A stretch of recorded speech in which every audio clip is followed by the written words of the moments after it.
মবের মতো একটা নেতিবাচক সংস্কৃতি যারা দীর্ঘদিন যাবৎ বোধহয় এক দেড় বছর যাবৎ চর্চা করছেন, ছাত্রশক্তি, ছাত্র শিবিরের বিভিন্ন পর্যায়ের নেতৃবৃন্দ বা গণতান্ত্রিক ছাত্র সংসদের নেতৃবৃন্দ, এনসিপির বিভিন্ন পর্যায়ের নেতারা এই মববাজি করে আসছেন। আমরা কারো কলার চাপি নাই, কারো চুল টেনে ছিঁড়ে ফেলি নাই, কারো জামা ছিঁড়ি নাই, কাউকে অবরুদ্ধ করার হুমকিও দেই নাই। আমরা আলোচনার মাধ্যমে, নির্বাচন কমিশনের সাথে আলোচনার মাধ্যমে এবং অবস্থানের মাধ্যমে কিন্তু আমরা যে আন্দোলনের মাধ্যমে আমরা আমাদের দাবি আদায় চেষ্টা করছি।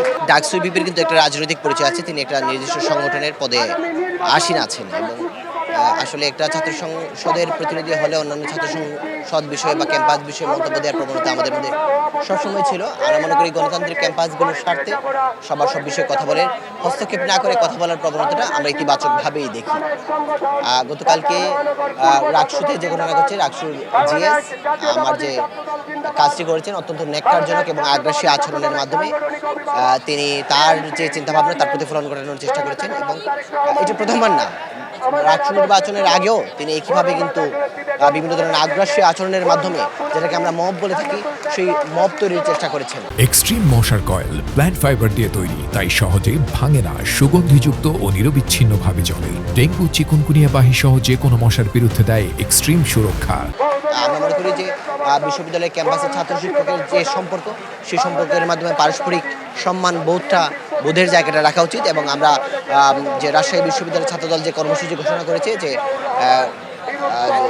আম্মারের যে মানসিক চিকিৎসার দাবিতে মানববন্ধন এবং স্মারকলিপি প্রদান, সেই কর্মসূচির সাথে আমরা এখান থেকে সংহতি প্রকাশ করছি। আমরা মনে করি আম্মারের মানসিক চিকিৎসার প্রয়োজন রয়েছে।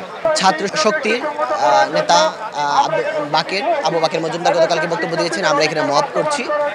আমরা মনে করি মবের মতো একটা নেতিবাচক সংস্কৃতি যারা দীর্ঘদিন যাবৎ বোধহয় এক দেড় বছর যাবৎ চর্চা করছেন, ছাত্রশক্তি, ছাত্র শিবিরের বিভিন্ন পর্যায়ের নেতৃবৃন্দ বা গণতান্ত্রিক ছাত্র সংসদের নেতৃবৃন্দ, এনসিপির বিভিন্ন পর্যায়ের নেতারা এই মববাজি করে আসছেন।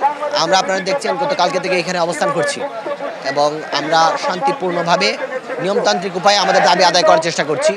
আমরা কারো কলার চাপি নাই, কারো চুল টেনে ছিঁড়ে ফেলি নাই, কারো জামা ছিঁড়ি নাই, কাউকে অবরুদ্ধ করার হুমকিও দেই নাই। আমরা আলোচনার মাধ্যমে, নির্বাচন কমিশনের সাথে আলোচনার মাধ্যমে এবং অবস্থানের মাধ্যমে কিন্তু আমরা যে আন্দোলনের মাধ্যমে আমরা আমাদের দাবি আদায় চেষ্টা করছি।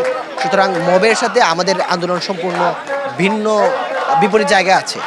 মবের মতো একটা নেগেটিভ বা নেতিবাচক কাজকর্ম যারা পরিচালনা করে আসছে, তারা তাদের পর্যায়ে আমাদের নিয়ে আসার জন্য এই ধরনের শব্দচয়ন করছে বলে আমরা মনে করি।